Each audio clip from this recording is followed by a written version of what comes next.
ಈಗ central budget sir ಈಗ ನಾಳೆ ಆಗುತ್ತಿದೆ, ಏನೇನು ನಿರೀಕ್ಷೆ ಇದೆ, ಏನೇನು ಡಿಮಾಂಡ್ ಮಾಡಿದ್ರೆ, ದೆಹಲಿಯಲ್ಲಿ ಮೀಟಿಂಗ್ ಮಾಡಿದ್ರಿ, ಮೇಜರ್ ಬೇಡಿಕೆ ಏನೇನಿದೆ ಸರ್? ಯಾರ್ದು?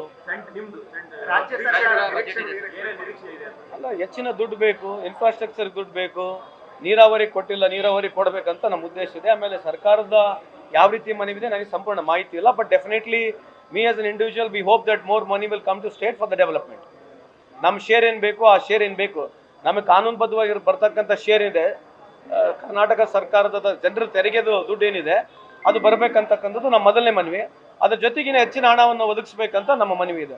ಪ್ರತಿ ಬಾರಿ ಕೂಡ ಅಸಮಾನತೆ ಬಗ್ಗೆ ಮಾಡ್ತಿದ್ದೆ, ಕರೆಕ್ಟಾಗಿ ತೆರಿಗೆ ಬರ್ತಿಲ್ಲ, ವಾಪಸ್ ಬರ್ತಿಲ್ಲ ಅಂತ ಹೇಳಿ. ಅಲ್ಲ, ಇದೆಯಲ್ಲ ಅದು ಅದೆಲ್ಲ ಸರಿ ಆಗ್ಬೋದು ಅಂತ ಗೊತ್ತಿಲ್ಲ, ಹೋಪ್ಫುಲಿ.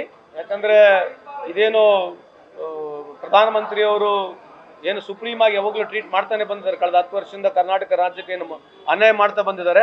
ಅಟ್ಲೀಸ್ಟ್ ಈ ಬಾರಿ ಬಜೆಟ್ನಲ್ಲಿ ಕರ್ನಾಟಕ ರಾಜ್ಯಕ್ಕೆ ನ್ಯಾಯ ದೊರಕಿಸ್ಕೊಡ್ಬೇಕಂತೇಳಿ ನಾನು ವೈಯಕ್ತಿಕ ಹಾಗೂ ಸರ್ಕಾರ ವತಿಯಿಂದ ಮನವಿ ಮಾಡ್ತೀನಿ. ಯಾರು? ಅಲ್ಲ, ಆಬ್ವಿಯಸ್ಲಿ ನಾನಂತೂ ಹೋಗಿರಲಿಲ್ಲ ಮೀಟಿಂಗ್ನಲ್ಲಿ. ಆಬ್ವಿಯಸ್ಲಿ ಯಾವಾಗ ಯಾರೇ ರಾಜ್ಯದ ಮಂತ್ರಿಗಳಾಗಿರಲಿ, ಮುಖ್ಯಮಂತ್ರಿ ಹೋದಾಗ ರಾಜ್ಯದ ಹಿತದೃಷ್ಟಿಯಿಂದ ಹೋಗಿರ್ತಾರೆ, ಮಾತನಾಡಿರ್ತಾರೆ. ನ್ಯೂಸ್ ಫಸ್ಟ್ ನಿರ್ಭೀತಿಯಿಂದ ನಿಮ್ಮ ಪರವಾಗಿ.